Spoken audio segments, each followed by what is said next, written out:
Metabolism TV आपका स्वागत है। मेटाबॉलिज्म और स्वास्थ्य के बारे में सही जानकारी का स्रोत है।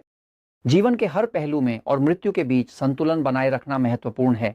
मैं फ्रैंक सुआरेज हूँ, मोटापे और मेटाबॉलिज्म का विशेषज्ञ, और आज मैं आपको संतुलन की सुप्रमहत्वता के बारे में बताना चाहता हूँ ताकि हम स्वास्थ्य, जीवन और ऊर्जा प्राप्त कर सकें। मैं बोर्ड जा रहा हूँ। मेटाबॉलिज्म टीवी के कई एपिसोड में आपने मुझे संतुलन रखने के महत्व के बारे में बात करते सुना होगा, लेकिन आज मैं उन सभी स्वास्थ्य समस्याओं की पूरी गंभीरता पर थोड़ा और ध्यान केंद्रित करना चाहता हूं जो असंतुलन होने पर उत्पन्न होती है। आइए हम निम्नलिखित से शुरू करें। मानव शरीर ये एक संपूर्ण जीव है। कुछ अंग जैसे यकृत, हृदय जैसे गुर्दे है, आंत, इसके पास कुछ अंग और ग्रंथियां हैं जैसे थायराइड, और ये सभी अंग और सभी ग्रंथियां एक प्रणाली द्वारा संचालित होते हैं जिन्हें तंत्रिका तंत्र कहा जाता है। प्रणाली अत्यधिक भावुक, इसे केंद्रीय स्वायत्त तंत्रिका तंत्र कहा जाता है। यह स्वचालित रूप से काम करता है।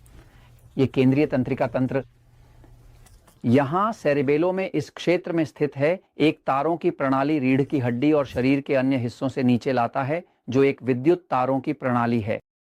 अगर आप मुझ पर विश्वास नहीं करते कि तंत्रिका तंत्र विद्युत है तो एक झटका दें ताकि आप देख सकें कि आपको जो झटका लगेगा निश्चित है।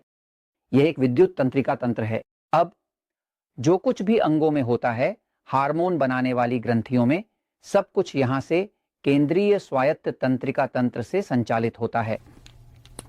क्या इसका मतलब यह है कि कुछ मायनों में यह ऐसा है जैसे शरीर एक कठपुतली और आप इसे कुछ डोरियों से चला रहे हैं जिन्हें कहते हैं तंत्रिका तंत्र, है ना? तंत्रिका तंत्र में जो कुछ होता है वह ग्रंथियों, पाचन, प्रतिरक्षा प्रणाली के काम करने के तरीके को प्रभावित करेगा। सब कुछ यहां से नियंत्रित होता है ना? यह मुझे जीवन और मृत्यु के बीच संतुलन के विषय पर लाता है। जीवन और मृत्यु के बीच का संतुलन मैं इस तरह देखता हूं, ध्यान दें। शरीर सब कुछ संभव करता है। दोनों पक्षों के बीच संतुलन बनाए रखने के लिए तंत्रिका तंत्र के दो भाग होते हैं। एक हिस्सा है जिसे हम निष्क्रिय तंत्रिका तंत्र कहते हैं, जो पाचन, सोने, ठीक होने, शरीर को नवीनीकरण करने, आराम करने से संबंधित है। यहां निष्क्रिय पक्ष में है ना? अगर व्यक्ति का निष्क्रिय पक्ष सक्रिय नहीं है तो वह रोमांटिक नहीं होगा, वह यौन रूप से उत्तेजित नहीं हो पाएगा और उसे यौनिकता में कोई रुचि नहीं होगी। विपरीत पक्ष तंत्रिका तंत्र है, उत्तेजित तंत्रिका तंत्र का पक्ष। उत्तेजित, डॉक्टर इसे सिंपैथेटिक कहते हैं, इतना सिंपैथेटिक नहीं है या कुछ भी नहीं। तो ये तंत्रिका तंत्र के दो पक्ष हैं। यह पक्ष, उत्तेजित तंत्रिका तंत्र का पक्ष, लड़ाई, दौड़ने और बाहरी खतरों से मुकाबला करने से संबंधित है ना?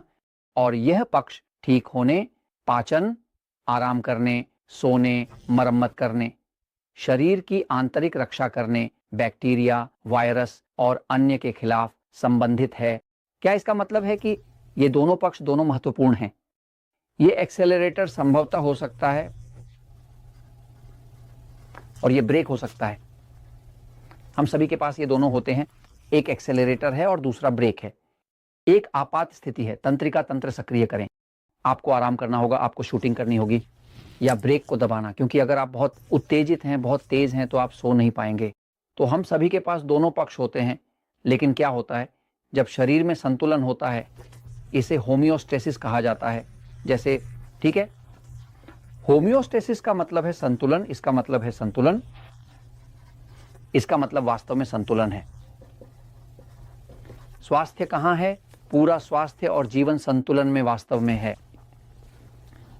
स्वस्थ रहना चाहते हैं, ऊर्जा चाहते हैं, सजीव रहना चाहते हैं, व्यायाम करना चाहते हैं, सब कुछ करना चाहते हैं, आपको उस संतुलन की जरूरत है। अब स्वास्थ्य समस्याएं कहां से आती है और अब जीवन या मृत्यु की समस्याएं आती हैं जब किसी व्यक्ति का तंत्रिका तंत्र भी होता है मुख्य रूप से निष्क्रिय पक्ष की ओर झुका हुआ है ना? सही है।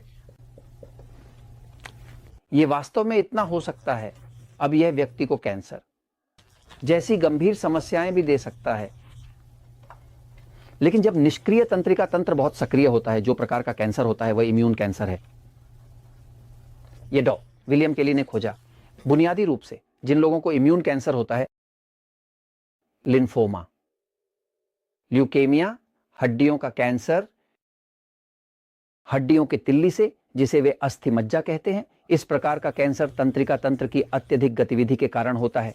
निष्क्रिय, बहुत कम उत्तेजित। अब अधिकांश कैंसर और स्वास्थ्य की समस्याएं, गंभीर ऑटोइम्यून बीमारियां, ल्यूपस, मल्टीपल स्क्लेरोसिस, आर्थराइटिस, ये सब जो कि अधिकांश हैं, उल्टा होता है जब यह बहुत सक्रिय होता है, बहुत अधिक वजन होता है उत्तेजित पक्ष पर और बहुत कम निष्क्रिय पर। यहां कैंसर आता है ट्यूमर के, यह एक ठोस ट्यूमर है।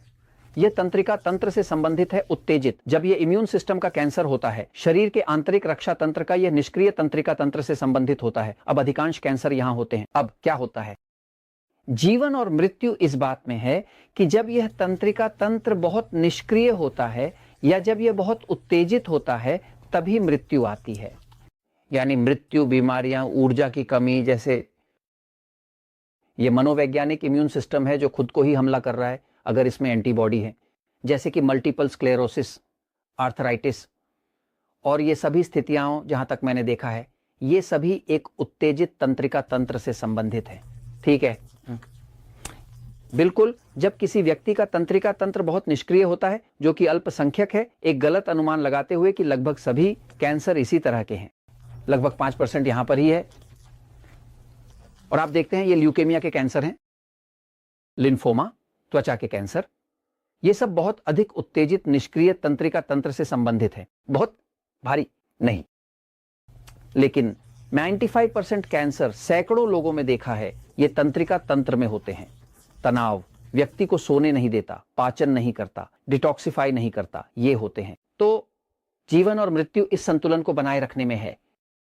मैं किताब मेटाबॉलिज्म की शक्ति या बिना समस्याओं के डायबिटीज के साथ क्या करने की कोशिश कर रहा हूं, तो मैं जो करने की कोशिश कर रहा हूं वह एक व्यक्ति को सिखाना है कि पहले उसे क्या करना चाहिए, यह पहचानना क्या आपके शरीर तंत्रिका तंत्र निष्क्रिय है या उत्तेजित, और फिर यह पहचानना कि उसे क्या करना चाहिए ताकि अगर यह बहुत निष्क्रिय है तो इसे अधिक संतुलित किया जा सके, और अगर यह बहुत उत्तेजित है तो इसे भी अधिक संतुलित किया जा सके। अगर आप संतुलन, बैलेंस, होम्योस्टेसिस हासिल नहीं करते हैं तो आपको स्वास्थ्य संबंधी समस्याएं होंगी और आप जीवन और मृत्यु के बीच में रहेंगे। लेकिन अगर आपके पास समाधान है तो आप इसे हल कर सकते हैं, क्योंकि आप जानते हैं कि कारण क्या है। अगर आप कारण जानते हैं, आप समस्या जड़ से उखाड़ सकते हैं। और मैं ये आपको बताता हूं क्योंकि सच में हमेशा जीतता